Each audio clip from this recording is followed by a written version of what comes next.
आप लोगों को क्रिकेट क्लास में स्वागत है। इस चैनल को सब्सक्राइब एंड लाइक करना ना भूलें और बेल आइकन का बटन दबा दें। आज आपको प्रतिलेखन संख्या 31 और 32 लिखाएंगे, 100 के स्पीड में लिखाएंगे। पेंसिल कॉपी लेकर तैयार रहें। Ready, last ready and start. महोदय, सूर्य से प्राप्त होने वाली ऊर्जा विज्ञान का विषय है, परंतु आज ऊर्जा संसाधनों का जो संकट हमारे सामने उपस्थित है, उसको देखते हुए हमारी आशाएं सूर्य और उससे मिलने वाली ऊर्जा पर टिकी हैं। यूँ यह विषय समान हित का है और उसमें हमारी समान अभिरुचि भी दिख पड़ती है। अतः इस पाठ में सौर ऊर्जा की संकल्पना और उसकी उपयोगिता पर स्फुट विचार अर्ध तकनीकी भाषा में यहाँ प्रस्तुत हैं। ऊर्जा संसार के प्राणियों के जीवित रहने और दैनिक कार्यों के लिए परम आवश्यक है। पेड़ पौधे सूर्य से ऊर्जा ग्रहण करते हैं। सूर्य से प्राप्त होने वाली ऊर्जा को ही सौर ऊर्जा कहते हैं। समस्त स्रोतों से ऊर्जा प्राप्त करते हैं। ऊर्जा के बिना न तो जीवन संभव है और न ही कोई कार्य हो सकता है। इसलिए मानव प्राचीन युग से लेकर आज तक ऊर्जा प्राप्ति के लिए अनेक स्रोतों और प्रक्रियाओं को खोजता रहा है। ऊर्जा जिन साधनों से प्राप्त होती रही है, उन्हें हम ऊर्जा प्राप्ति के पारंपरिक स्रोत कहते हैं। स्रोत हैं लकड़ी, कोयला, पेट्रोल, मिट्टी का तेल आदि। इनसे हम ऊर्जा प्राप्त करते हैं। वायु और जल को भी ऊर्जा के स्रोत के रूप में प्रयोग किया जाता रहा है। आधुनिक युग में विज्ञान ने ऊर्जा के और नए स्रोत निकाले हैं। इन्हें आजकल गैर पारंपरिक स्रोत कहा जाता है। आज ऊर्जा के अनेक रूप हमें ज्ञात हैं। ईंधन वाली ऊर्जा, पवन ऊर्जा, जल ऊर्जा, जीवाश्मी ऊर्जा या जमीन के नीचे पथराए ईंधन वाली ऊर्जा, गैस ऊर्जा, परमाणु ऊर्जा, तापीय ऊर्जा, भूतापीय ऊर्जा, ज्वार ऊर्जा आदि। पहला चेंज, पारंपरिक स्रोतों से निकलने वाली ऊर्जा की कमी के कारण गैर पारंपरिक स्रोतों की खोज का काम आज बड़ी तेज़ी से किया जा रहा है। भारत दुनिया का पहला देश है जिसने सन 1950 से ही सौर ऊर्जा का प्रयोग आरंभ किया। सन 1973 में जब पेट्रोल, मिट्टी के तेल आदि पदार्थों का संकट अनेक देशों ने अनुभव किया, तब वैज्ञानिकों ने व्यावहारिक स्तर पर सूर्य को ऊर्जा के प्रमुख स्रोत में स्वीकार किया। भारत सरकार के गैर पारंपरिक ऊर्जा स्रोत विभाग ने एक व्यापक कार्यक्रम बनाया है। वह राज्यों के ऊर्जा विभागों की सहायता से इन कार्यक्रमों और साधनों को अधिक से अधिक लोकप्रिय बनाने का प्रयास कर रहा है। ऊर्जा कार्यक्रमों के अंतर्गत गैर पारंपरिक ऊर्जा स्रोतों के निर्माण और उनके रखरखाव और प्रचार आदि पर बल दिया जाता है। इनके अनुसंधान तथा विकास के लिए उच्चतम तकनीकी ज्ञान तथा प्रशिक्षण को बढ़ावा दिया जाता है। सौर ऊर्जा हमारे अनेक कार्यों में उपयोगी सिद्ध हो सकती है। सौर ऊर्जा से बिजली भी पैदा की जाती है, जिससे घरों में और सड़कों पर प्रकाश होता है।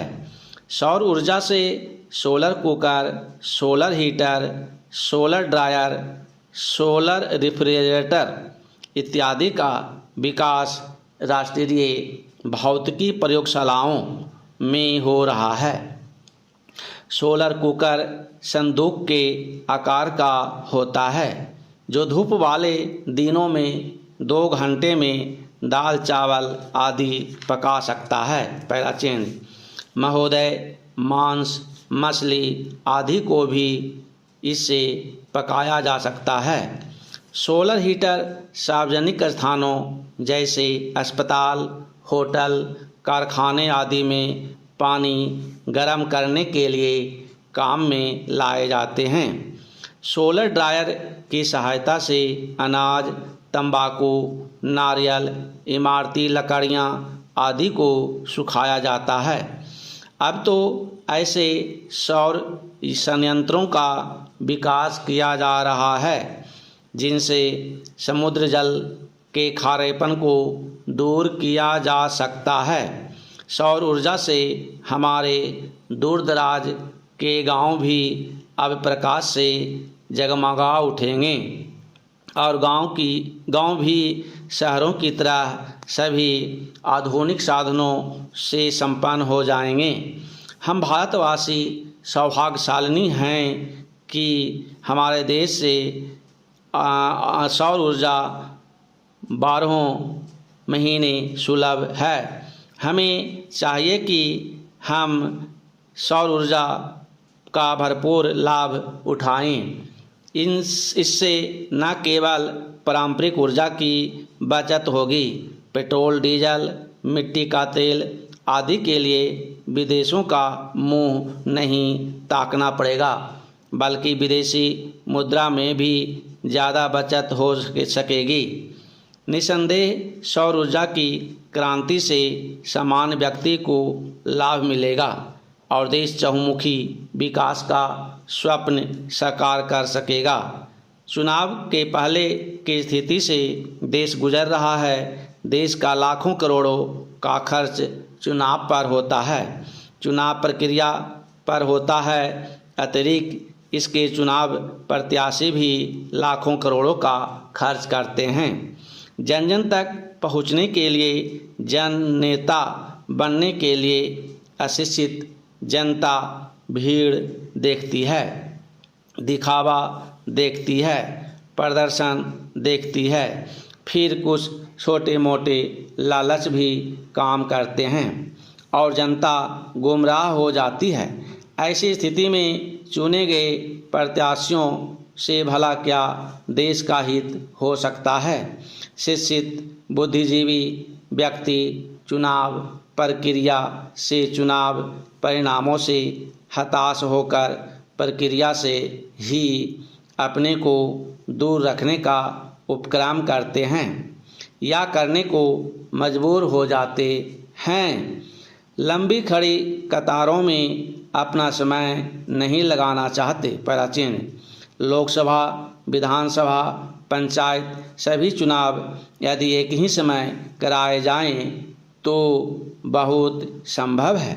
लोगों में रुचि बने, समय का व्यय रुके, आर्थिक खर्च भार जो देश को बार बार करना पड़ता है वह बच सकता है। क्या ऐसा कुछ सोचा नहीं जा सकता? प्रत्याशी बनने के लिए भी कुछ मापदंड निर्धारित होने चाहिए। उनको शिक्षित होना चाहिए और चुने जाने के बाद उनके लिए एक आचार संहिता होनी चाहिए। उनके खर्च एवं संपदा पर एक प्रतिबंध होना चाहिए। एक गणेशनात्मक दृष्टि होनी चाहिए। समाज का हित चाहने वाले ऐसे चुनिंदा लोगों का जीवन महात्मा गांधी की तरह सरल, स्वच्छ एवं सादगी वाला होना चाहिए। यदि ऐसा होने लगा तो व्यापारिक भावना से आने वाले प्रत्याशी स्वयं हट जाएंगे। अच्छे चुनिंदा व्यक्ति ही देश को सही दिशा दे सकते हैं, देश का हित कर सकते हैं। बहुजन संप्रेषण के माध्यमों के अभिनव विकास तथा राष्ट्रीय चेतना का अंतर्राष्ट्रीय जीवन से संबंध बढ़ा है, जिसके कारण मनुष्य की सामाजिक और आर्थिक समस्याएं भी जटिल होती गई हैं। वैज्ञानिक और तकनीकी विकास भी निरंतर ऊर्ध्वमुखी हो रहा है। समाप्त। इसको 1-2 बार लिखें, आपको स्पीड ऑटोमेटिक बढ़ जाएगा। धन्यवाद।